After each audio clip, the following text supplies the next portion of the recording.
Bismillahirrahmanirrahim. Assalamualaikum warahmatullahi wabarakatuh. Apa kabar anak-anak hebat kelas 11? Mudah-mudahan kita semua tetap dalam lindungan Allah Subhanahu wa taala. Anak-anak hebat kelas 11, sebelum kita mulai pelajaran PKN di pertemuan ke-8 ini, marilah kita sama-sama membaca doa terlebih dahulu. Bismillahirrahmanirrahim. Rabbi zidni ilma warzuqni fahma. Ya Allah, tambahkanlah ilmuku dan pertinggilah kecerdasanku. Amin ya rabbal alamin. Langsung saja di pertemuan ke-8 ini kita masih membahas di bab yang sama, yaitu sistem dan dinamika demokrasi Pancasila. Di sini kita akan membahas dari salah satu periode pelaksanaan demokrasi di Indonesia, yaitu periode pertama di tahun 1945 dan sampai 1949. Apa yang terjadi di Indonesia pada saat demokrasi tersebut? Di Indonesia masih berjuang menghadapi Belanda yang ingin kembali ke Indonesia untuk menjajah. Pada saat itu demokrasi masih belum berjalan dengan baik.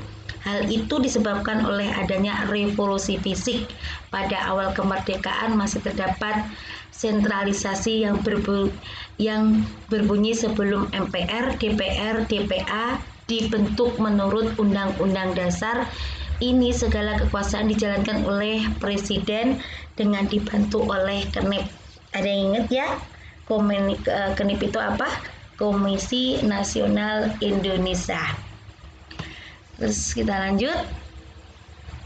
Beberapa maklumat yang dikeluarkan pemerintah untuk menghindari kesan bahwa negara Indonesia adalah negara yang absolut, yaitu satu, maklumat Wakil Presiden nomor 10 tanggal 16 Oktober 1945 berisi mengenai KNIP berubah menjadi lembaga legislatif. Kedua, maklumat pemerintah tanggal 3 November tahun 1945 tentang pembentukan partai politik. Dan yang terakhir, maklumat pemerintah tanggal 14 November 1945 tentang perubahan sistem pemerintahan presidensil menjadi parlemen. Yang kedua, pelaksanaan demokrasi pada masa Orde Baru.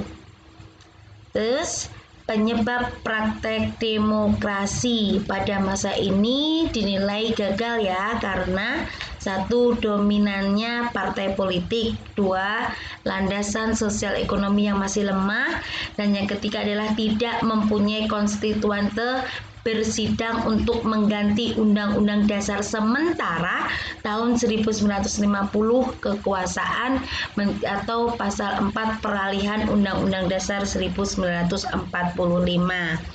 Terus, hal-hal yang mendasar bagi perkembangan demokrasi di Indonesia untuk masa selanjutnya yaitu satu, pemberian hak-hak politik secara menyeluruh pada pembentukan negara sudah sejak semula mempunyai komitmen yang sangat besar terhadap demokrasi, sehingga begitu mereka menyatakan kemerdekaan pada pemerintah kolonial Belanda, semua warga negara yang sudah dianggap dewasa memiliki hak politik yang sama tanpa ada diskriminasi yang bersumber dari ras, agama, suku, dan kedaerahan. Yang kedua, presiden yang secara konstitusional memiliki kemungkinan untuk menjadi seorang diktator. Dibatasi kekuasaannya ketika Komite Nasional Indonesia atau Pusat atau KNIP dibentuk untuk menggantikan parlemen. Dan yang terakhir, melalui maklumat Wakil Presiden dimungkinkan terbentuknya sejumlah partai politik yang kemudian menjadi peletak dasar bagi sistem kepartaian di Indonesia untuk masa-masa selanjutnya dalam sejarah kehidupan politik di Indonesia. Terima kasih. Di pertemuan ke-8 kita membahas satu periode. Mudah-mudahan kalian bisa memahami. Salam semangat. Wassalamualaikum warahmatullahi wabarakatuh.